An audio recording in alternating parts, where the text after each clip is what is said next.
Good morning. Welcome. Welcome, everybody, to the Seeker's Quest. Happy to be here with you today.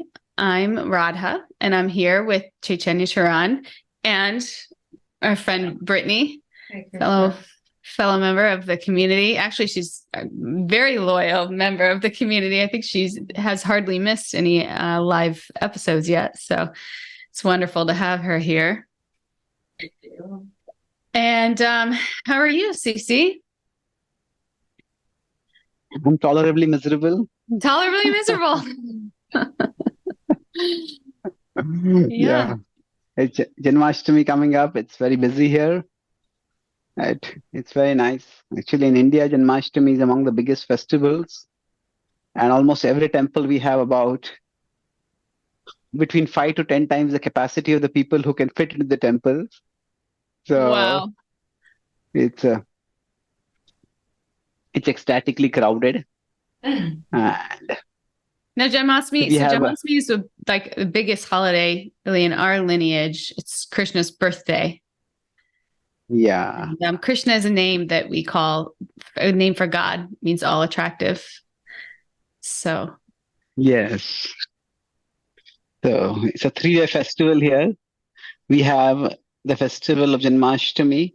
The Indian calendar is a little complicated. So there's a lunar calendar, the solar calendar, and there's a lot in between. So we in the Krishna conscious movement celebrate Janmashtami on one particular day. Most of India celebrates Janmashtami on the previous day. So India, it's peculiar that sometimes people have 2 or 3 birthdays because one is from the Gregorian calendar, one is from one traditional calendar, another is from another traditional calendar. So you could have birthday celebration going on 3 days. So you have so like that. Krishna's birthday also goes over 2 days, and then the third day we have one of the greatest Krishna devotees and saints, Prabhupada's appearance. So that's a third. So it's a 3-day celebration over here. So I'm busy with that. Wow. Where are you in India right now? It's a holy place called Nasik. It's about 4 hours from Mumbai. Okay. It is a place where another manifestation of the divine Ram. He performed many of his activities here. Okay. So, wow. Wonderful. Okay, so should we get into today? Today's is another. Yeah. I'm always excited for him, but today's theme you're is in really Pittsburgh, good. aren't you? What? You're in Pittsburgh. You're in Pittsburgh right now, isn't it? This is your home, I think, as far as I can see. Yeah. The background. This is my home. Yeah, Brittany was on a road trip, and she messaged me and was like, "Hey, if you're around, I'd love to catch up." And I'm like, "Actually, that week is Janmashtami. You should come over, and we'll go to the temple together." So okay. Yeah, that's great. Yeah, but yeah. So we'll go tomorrow and come back Friday. So yeah. Amazing. But today's theme is letting go. We talked, and this kind of rolls nicely into what we've been talking about. We had that 4-part mini-series, Disagreements, No Disrespect. So we talked about causes of conflict, strategies for resolving conflict, and we talked about forgiveness. Now we're kind of rolling into letting go, which isn't really part of the series technically, but it flows nicely.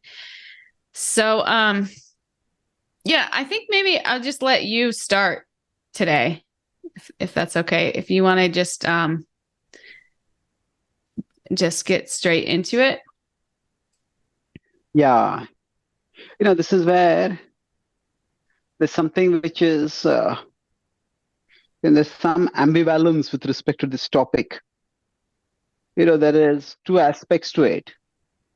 One is, you could say there is more a perspective from the point of virtue, and there is a perspective from the point of view of pragmatics. You could say pragmatism. What I mean by that is that when you talk from a point of virtue, there are some people who will hold that there is no letting go in any relationship. No, relationship is for life. And any kind of letting go of a relationship is a failure. Mm. So that's one way of looking at it. But another way of looking at it is, so this is that from a pragmatic perspective.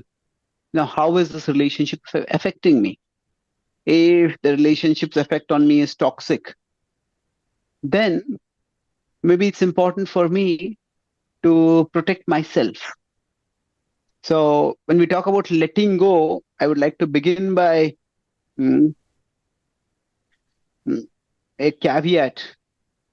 And the caveat is that letting go is, it should not become an excuse for quitting at every small excuse, at some small inconvenience.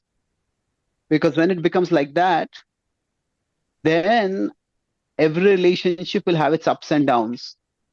And when we start talking about relationships, okay, I want to let go of this, I want to let go of that, then it becomes very destabilizing for the individual, for people in the relationship, and for society at large. So, in one sense, you could say letting go, it should never be the first option. Mhm. If somebody is in the relationship, then attempts need to be made to try to fix that relationship. And we could mean that, okay, there could be two people who are very close to each other. And sometimes maybe at that level, there is constant conflict. So maybe there can be a certain level of distance. I'm different and you are different. And when there is some distance, that distance can actually decrease the conflict. You have your space, I have my space, and we move forward in our own way. But when letting go is seen as like ending a relationship as a first option, then that is something where, as we say, a rolling stone gathers no moss. So person may actually never be able to form any stable relationship. But at the same time, it should not be ruled out as an option which is never to be taken. No matter what happens, there's no letting go in a relationship. No, there are extreme situations where sometimes letting go is the best way to move forward in our lives. So I would talk more in terms of that creating in every relationship, there is proximity and then there is distance. Now, distance does not necessarily mean that the relationship is not strong. It just means that space is required in the relationship. So when sometimes a greater amount of space is required, and especially if we're talking about in terms of relationships, the Bhagavad-gita in 1835, it talks about how sometimes we keep repeating self-destructive thought and behavioral patterns. And then those need to be avoided. That needs to be rectified. So if this is happening, if sometimes in a particular situation, there is a certain distance which is required. Now that distance could mean a large amount of distance where there's practically no contact also. I had this experience when I was growing up as a child. I was more of an introvert kind of person, so I didn't have many friends. And those friends I really, with whom I bonded, I would come quite close to them. Mm. But then I noticed that there was one particular friend who was actually just getting me to do all his homework, his assignments, requesting, I'm not good at this. It'll take me 1 hour to do it. You can do it in 5 minutes. And it's so easy for you to just do it for me. And then I said, okay, I'll do that as a favor to you. But over a period of time, as I was doing this for him, I started realizing that in both ways. In one sense, if I consider that on one side, he was using me, I was being used, which, okay, I mean, every friendship you can say that you do something for the other person. But the more what I find damaging was that he was he was getting into more and more trouble. He was getting more and more trouble because I found that the time he didn't spend studying, that time he was spending doing destructive activities. He was getting into unhealthy habits. And because, relatively speaking, he seemed to be doing well in his exams and his grades, his parents were not too worried. They thought, yeah, he can get into bad habits, but still is good in doing good in the studies. But he was not really good in the studies. It is basically I was doing things for him. So that's when I started thinking whether this whole thing is actually working. I realized that it was dragging me down and it was dragging him down. So from my perspective at that time, the harm was not much. That, okay, it was just taking me a little more time. I was relatively good at my studies, so it is not much of a time. But from his perspective, I felt that it is harmful for him. And I told him that, I won't be helping him anymore. He says, what kind of friend are you? I said, maybe I didn't say the exact words. He says, I'm the kind of friend who wants what is good for you. And I have convinced this is not good for me, for you, not for me, for you. So, because I didn't have many friends at that time, I noticed that it was quite painful giving up that. And especially when we care for someone, to see that person being displeased with us, it's painful. But that's the point I started thinking about, how when we have relationships, sometimes the relationships become toxic because one person is weak, and in that case I was being just weak and giving into his demands. And I don't want to use the word wicked for him, but he was just being opportunistic.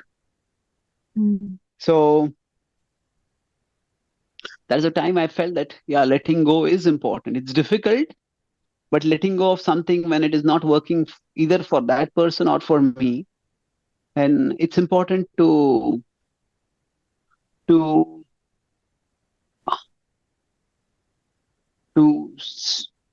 if not end the relationship, but you could say change the terms of the relationship. And if we change the terms of the relationship, and if then that person doesn't want the relationship on those terms, then it's almost like we are not giving up that person, they are giving us up. So I think a really mature relationship should be able to survive some change in terms with time. If it doesn't survive, then I think this is what is required. Anyway, that's a starting thought. Wow. I can relate to so many of those points. It's like a relationship should be reciprocal. So it's nice. That's kind of the point, right? That's how we build trust and love and appreciation for each other. So while you don't want to be always demanding things, but to give and give and give, it is important that there's that element of reciprocation. And I remember when I was in a relationship that was kind of lopsided in that. And honestly, I set the precedent. Like I just gave and gave and gave, and I never asked for anything. Or honestly, I was afraid that if I did, it wouldn't be accepted. Or so I just gave and gave and gave. And I remember talking to my therapist at the time about it, and she said something like, Rachel, when are you going to stop putting quarters in a broken vending machine? It's like you're putting a quarter in, and you're seeing that nothing's coming out, but you just keep putting quarters in. And that's just so my mentality too. I just get stuck. Like okay, I know this is going to change. This is going to, and it just doesn't. And sometimes it's just deciding like, okay, maybe I need to invest my resources somewhere else, and in a relationship that's maybe more reciprocal and I'm feeling more loved and supported. But I love what you said there about changing the terms, because that can be really tricky. Because I remember when I came to do that and was like, when I started trying to do that, like advocate for myself a little bit more, like this is, you know, what I need to feel successful. And it's so difficult because if you're in a relationship with someone like that already, where it's really lopsided, when you start showing up for yourselves, they're going to be super confused. They're going to feel like you showing up for yourself is you pushing them away, because they're just going to take it personally like that. So then it's like, I had to get to the point where I was like, not afraid of losing that relationship. I was more afraid of losing myself than losing that relationship. And when I got to that point and started to say, okay, these are the terms I need to feel successful, then I really saw the relationships that could withstand, and the ones that maybe were never so strong anyway. Yeah, it's a very good point that if we are in a relationship where somebody doesn't really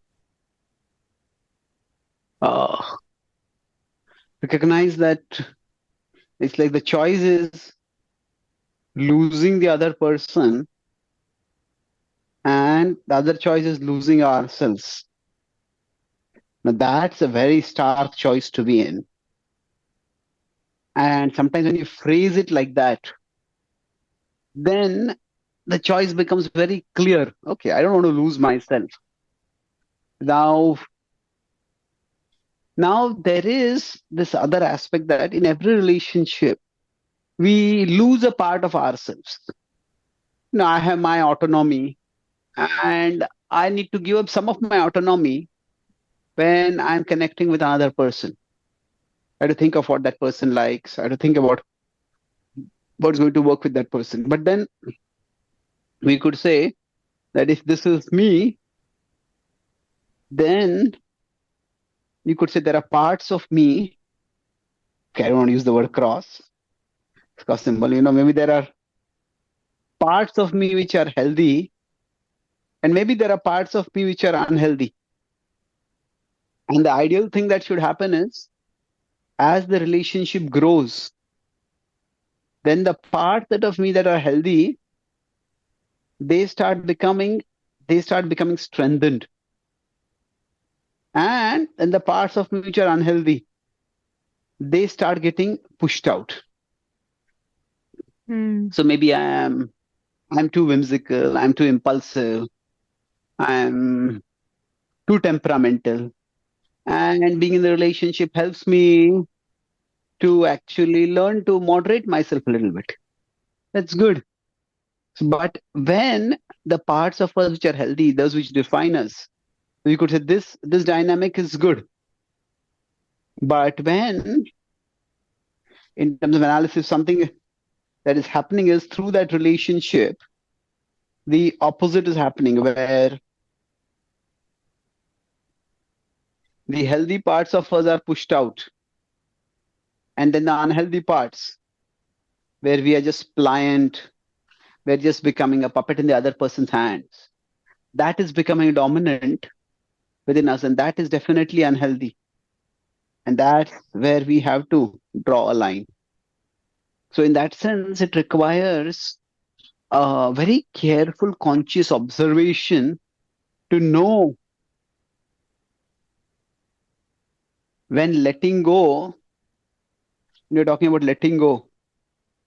Is it actually about going up, or is it about giving up? Giving up something just because it is difficult, although in the result could be beneficial in the long run. But is it going up where this is the only way we grow? Yeah, I liked the point that you made at the beginning about it's related to that, but about just throwing in the towel and giving up before trying. And you kind of made that point in our last episode too, with when we talked about forgiveness and kind of how to reestablish the parameters of the relationship. And in that, we talked about, you say, okay, this is a conflict. Your first response when you're all mad and you're all upset should not be, okay, let's separate, let's break up. That we talked about as being kind of toxic, and it can create more instability in the relationship that can make trust so difficult that overcoming any of these things is making it all the more difficult. So I liked that point, in that if you're going to make the decision to give up, do it in a place from a sattvic place, from a place of like inner peace almost.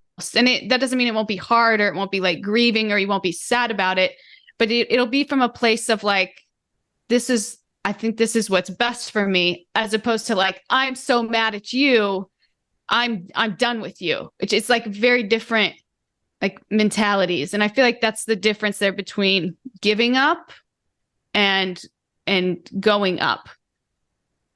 Right? Because when you can show up and say, all right, this didn't sit well with me, I think we need to kind of readjust the way that we communicate, or, I need this to be successful. I need you to, show up when you say that you're going to show up. It's difficult for me when you don't. And if the person continually can't show up in a way that makes you feel comfortable, then maybe it's acknowledging that it's just not compatible for you. Whereas if you have a conversation and you see that there's some growth there, then you can say, okay, I see that person's trying and I'm also trying, and therefore we're going up. Yeah, agreed. This is where I would say that the Gita's model of the self, where we talk about these three levels of the self: the body, mind, and the soul, that can become very valuable, because in one sense, every relationship can fulfill some bodily needs. It can fulfill some emotional needs of the mind. And while these needs, they are important, they need to be fulfilled. But if the price for fulfilling these needs is that it's almost like our soul is getting cancelled, the thing that defines who we are losing that, then that is definitely unhealthy. So the ideal relationship would be where in that relationship the needs of all aspects of our being are taken care of: the soul, the mind, and the body. So if all three are catered to, all three are addressed, then that is a healthy relationship. So to some extent, it is important for us to have that self-awareness, to understand that I have a spiritual side. Because, there are people who can pander to our body and our bodily craving. There are people who can make us feel good. So there is a difference between feeling good versus it's being good or becoming good. So sometimes some people can be sweet talkers, where they just know the things to speak to us by which we feel sold out to them. So those people who are sweet talkers, they can make us do things which feel good, but they are harmful for us. And this has to be like a red flag. So that's why if we have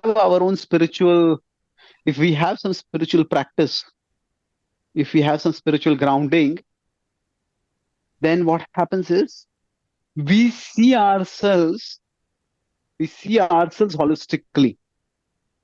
That and we see ourselves not just as our physical side or our emotional side, but also our spiritual side. And yeah, being with this person feels so good. Yeah, sometimes some people may just hang out in a bar and drink and it feels good. But is that really good for that person? What if while feeling good, they are sliding down into alcoholism, for example? So when we have this more holistic understanding of ourselves, then we can have a more holistic vision of the relationship, of where that relationship is taking me, and when I need to I need to let go of the relationship, or at least let go of a particular aspect of the relationship, or let go of the relationship in particular terms.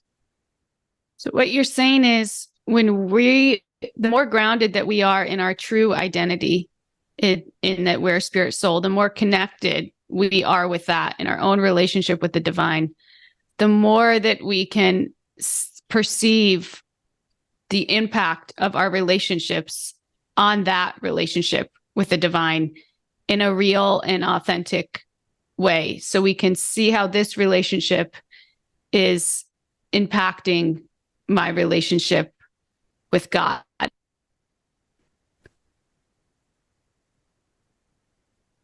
Yeah, I mean, I haven't really brought God in the picture right now, but yeah, that's also an important part of it. So I was just thinking, when you first made that, if you go up and you're talking about the soul, I was thinking, sometimes I think when we first start our practice, and maybe we're already in a relationship and that person isn't spiritual, or that person is following a different path, and we start a relationship and we see that person we start our practice, our spiritual practice, and we see that the person that we're in the relationship with is not interested in the same practices. Maybe maybe we're strong about being vegetarian and they're not. And sometimes I think you can you almost like, because your definition of your practice is by these external principles, that you can say, oh, they're not practicing those, so this relationship isn't going to work for me. Or you get frustrated with them because they don't practice it, because you feel like it makes you lesser of a practitioner or something of that sense. So I feel like even like finally defining what that actually means. And I can say, because I'm married to somebody who's Catholic, who doesn't practice what I practice. And I was into this before I met him. But for me, the way that he shows up and interacts and treats people and exudes just love and compassion was the metric of which I measured how impactful it was for me, if it was bringing me up or down. It wasn't so much around those other things that maybe are external practices. So I just think it's important to like delineate, because that can easily happen. You can say, oh, well, my partner is not following this, so they're not good for me. And that's not really what we're saying, right? Yeah, spirituality, it could be seen in terms of practices, it could be turned in terms of values. And the practices are important, but they are more of external or exoteric. The values are more esoteric. Esoteric doesn't mean necessarily that they're inaccessible to people, but I'm simply using that in the sense of internal and external. So sometimes people whose externals may be significantly different from ours, may still actually be beneficial for us. They may still actually, we may find that there is like-mindedness in the relationship because the values are similar.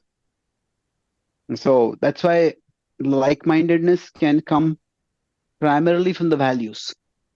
So yes, sometimes eh, uh, how do I put this over here? That I think I made this point earlier. If we don't know what is worth fighting for, the result of that won't be no fighting. Oh, I don't even know what is important in my life.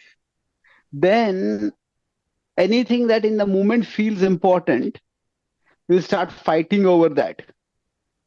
We'll start fighting over trivialities.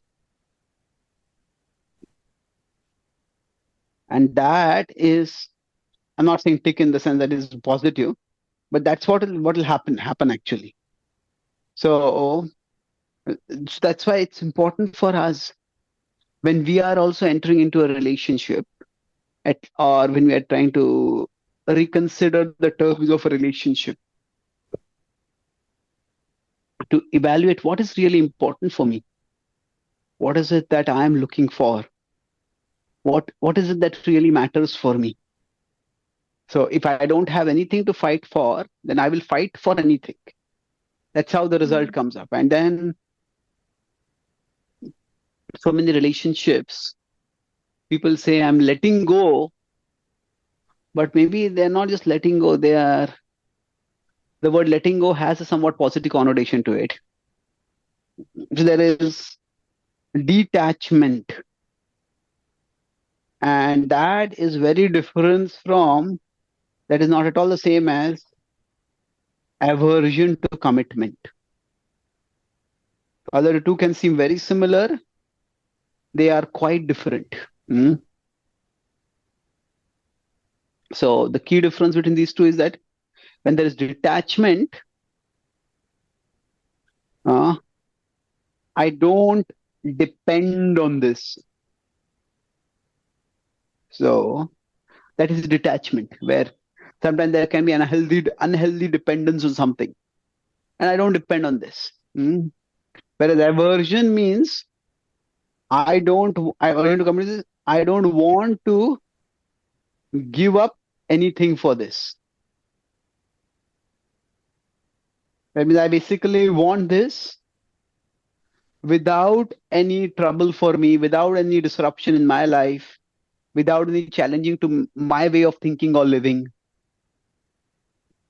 So if somebody is expecting this, now while the Bhagavad-gita very strongly recommends this detachment, but it equally reproaches this.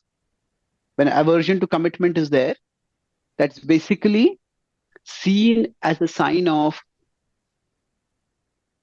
a person not, how should we put it?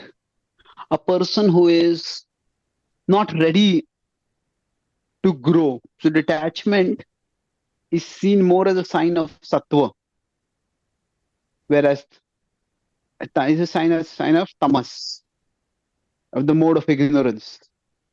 So in that sense, the two are very different.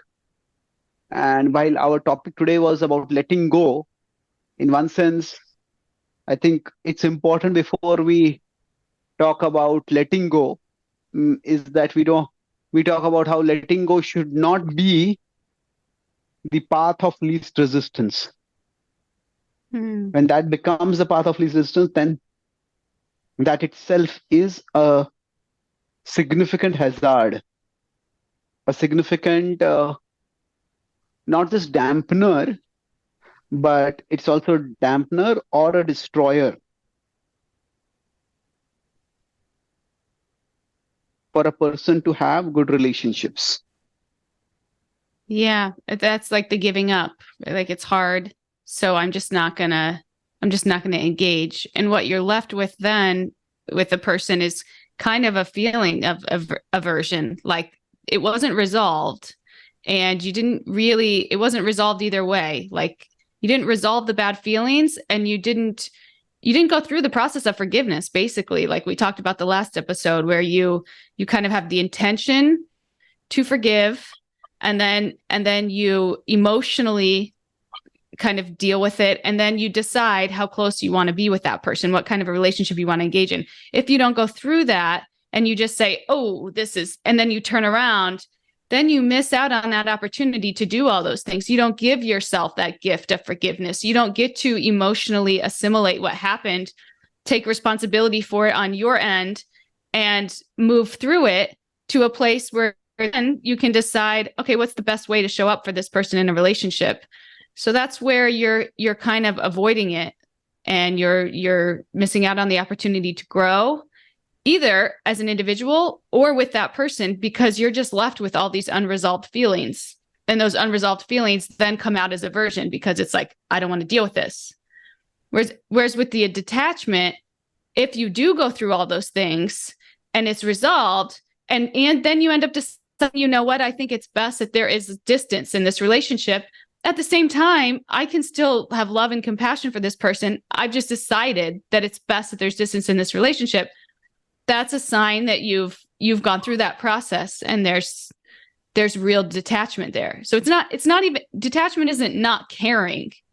You could care so much for a person in terms of their growth and them as a person. You could feel a lot of love, but at the same time, not wrap your identity up in theirs, not become dependent on their feelings or their approval or their love. Just kind of disentangle that emotional attachment. True. So another way to put this is, I think, we'll talk about letting go in more detail in our next session itself. I'd like to explore a couple of points about how can we know that we have tried enough in a relationship. There is a time when I have to, okay, I need to distance myself from it. But when do we know this is enough? Is it coming simply out of frustration that things are not working out of it? Or is it coming out of a realization that this is just not going to work? So you could say frustration is maybe because of its inadequate effort.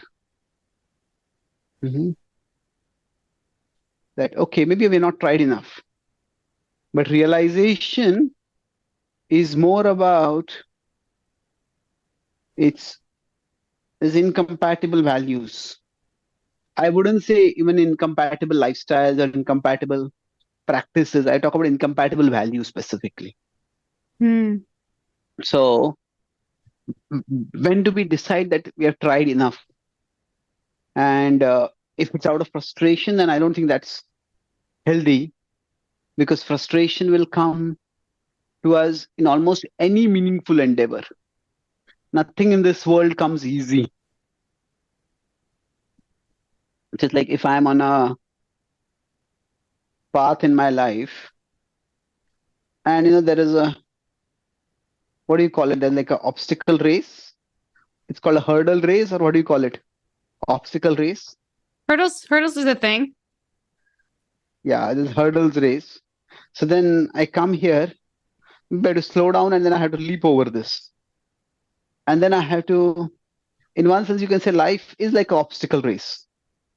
And we have to keep crossing over obstacles.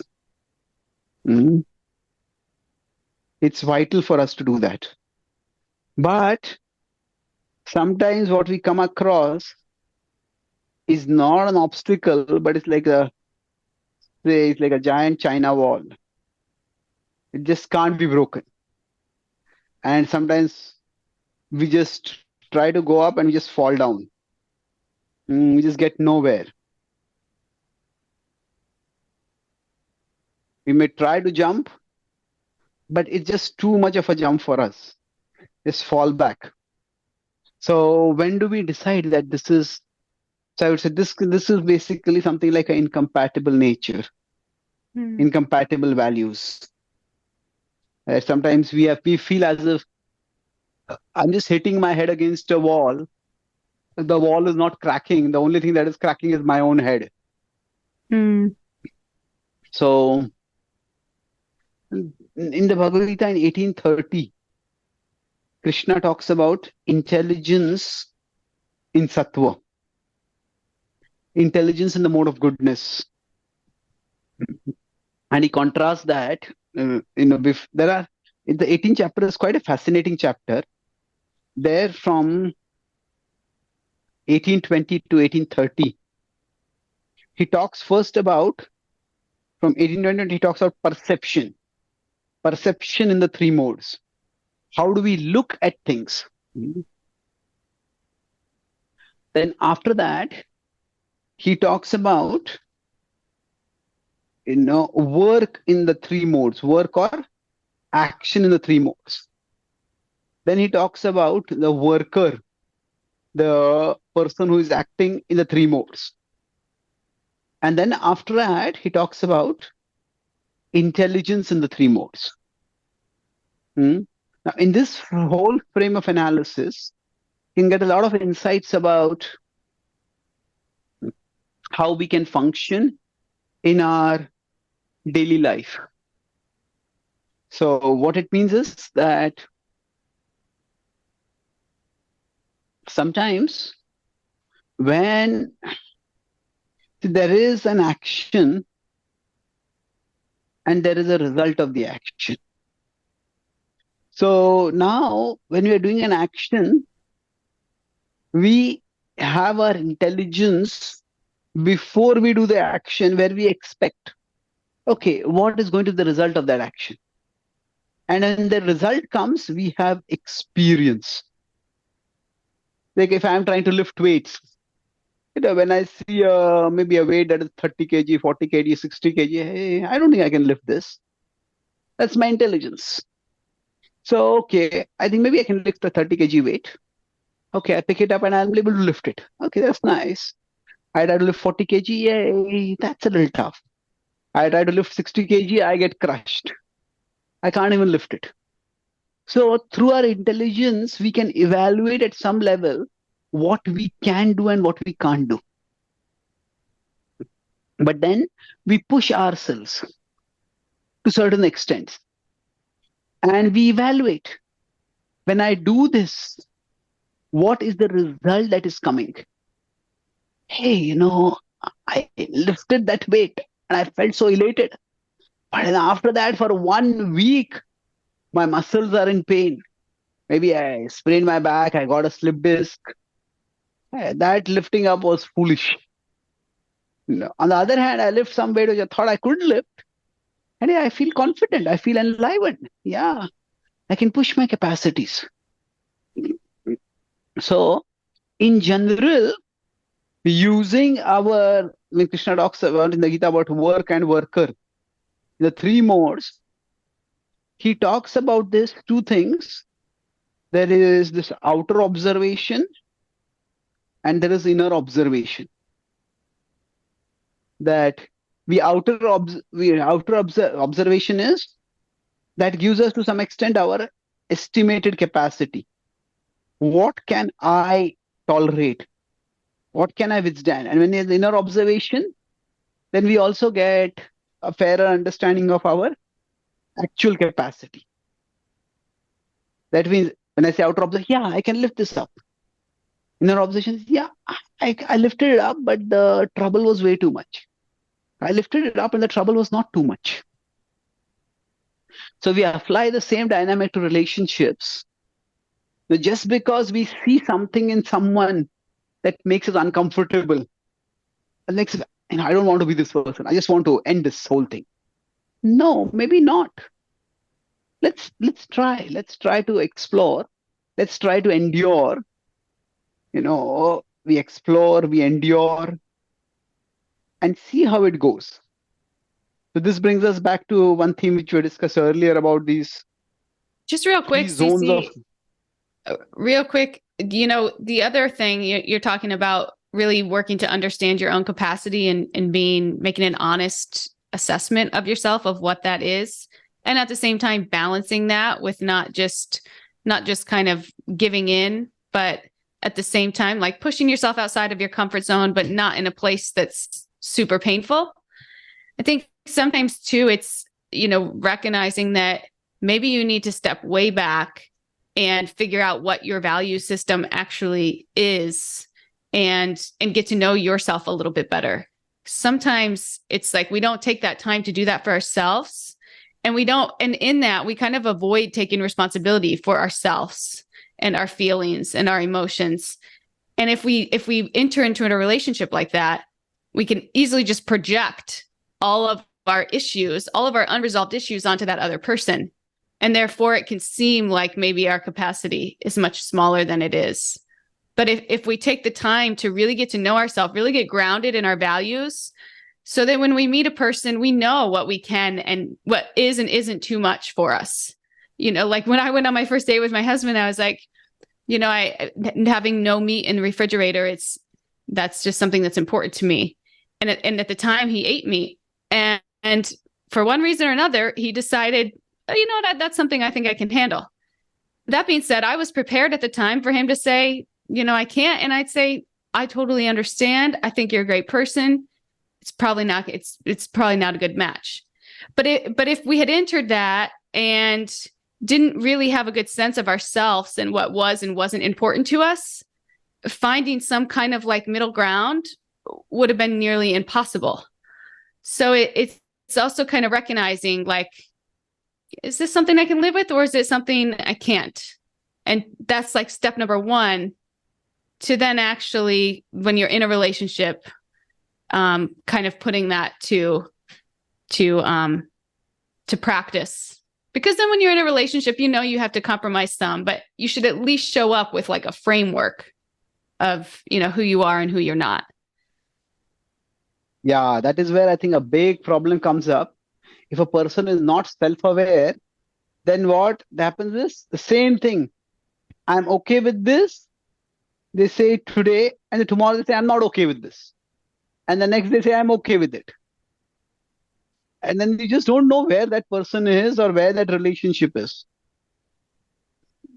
Yeah. And So when this also, happens, that's okay too, to kind of be on that, but recognize that you're on that. And therefore it may not be time to try to work it out with somebody else, or it's just going to be messy because you yourself are like figuring it out, which is okay. Like that's a real part of our journeys. yeah. See, the point I'm making is twofold over here.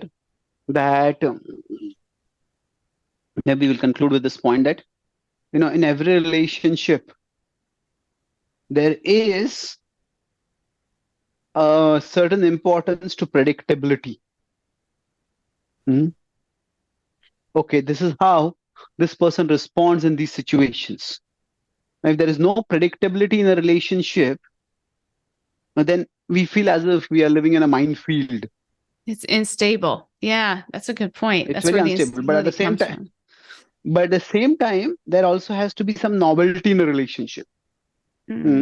So if there is only predictability, it starts becoming mechanical.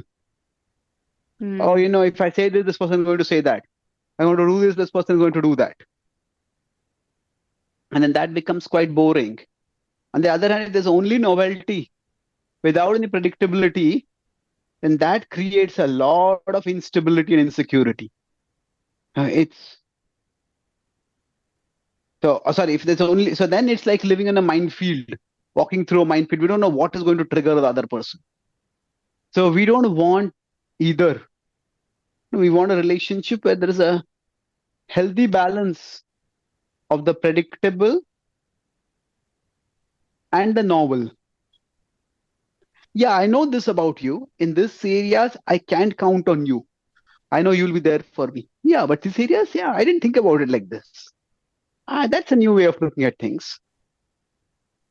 So in some ways, if we ourselves are to some extent clear which are the areas where we need some predictability. So, and which are the areas where we can not only, you could say, We need predictability in some areas. And there are some areas where we can accept or even welcome novelty. Mm. Then that's quite helpful in having a good foundation for a healthy relationship, where sometimes only when there is no predictability, we see that and then we just reject the relationship because of that. Now, in one sense, when people find a relationship becoming unworkable, the unworkable relationship can be because of both reasons. You're too boring, there's no spice in the relationship, or it can be because you're too unstable, you're too volatile, you're too unpredictable. I just don't know what I'm in for with you. So to the Yeah, extent we are situated in sattva, to that extent we will ourselves be able to move forward positively. I like that point, though. It makes me think that middle ground, it needs to be predictable and novel. If both partners are committed to growth, then that will happen naturally. Because even if you have somebody who's just a good person, but they're not really interested in being in growing any more than they are, then it will likely get boring. You'll like it to become so predictable. Then it's like, what's the point? But if on the other hand, yeah, if you have someone who is on the other side of the spectrum and is all over the place, that's definitely unstable. But if you have two people that are committed to growth, no matter where they are, it will always be exciting because you'll always be learning, uncovering, evolving together. But at the same time, there'll be that platform of predictability so it'll feel stable. It'll be like stable growth. So it's like best case scenario, two people are coming together that are committed to growth and are a pretty stable place with themselves. And then in that, it can come together and continue to grow together. If we can consider a tree, this is really a high quality drawing of a tree. So Brittany's laughing. So if you have a tree, then in that, to some extent, the upper part of the tree, what it is exposed to is somewhat unpredictable. But the ground where the various roots are, that has to be steady. If the weather changes, sometimes it's windy, sometimes it's rainy, sometimes it is dry, the tree can weather all that. But if there's an earthquake underwater and under the ground, or if there are like massive seismic changes, by suddenly the ground below dries up completely, then that tree will not be able to survive. So I would say that's where we are. This what is underground is like our foundational values. What is non-negotiable for me? That I need to be clear, and that if that is not changing, then what is above the tree, it changes. That's fine for me. That works fairly well enough. Yeah, so be a tree. In summary, be a tree. Be a tree, okay. I would say maybe I put it slightly differently, like building relationships is like growing a tree. That we need to know that there has to be some stable foundation, and beyond that there can be change, there can be variegatedness. So should I summarize? Yeah, that was nice. So we became a little bit maybe our topic of letting go we will discuss in our next session. So yeah, I was gonna say, Cece, usually it's Veda who gets us off track. Last time I got us off track. Today I might have to blame you for the off track.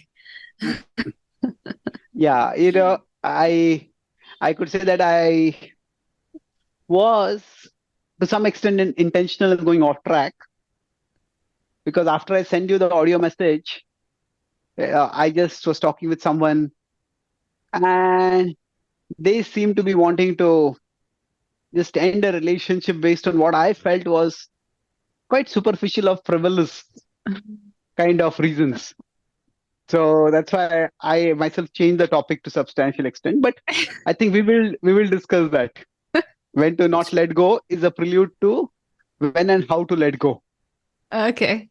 I liked it. It That we was could good. discuss. Thank you. Yeah. So we started by talking about how when we are talking about relationships, there are times when any relationship can become toxic. I give the example from my life of how I was being used and the other person was also being harmed. And when it is toxic, it is important to let go. But at the same time, there is a relationship that could be uncomfortable. And a relationship that is uncomfortable doesn't necessarily mean it's toxic necessarily. There, instead of letting go, we may have to grow.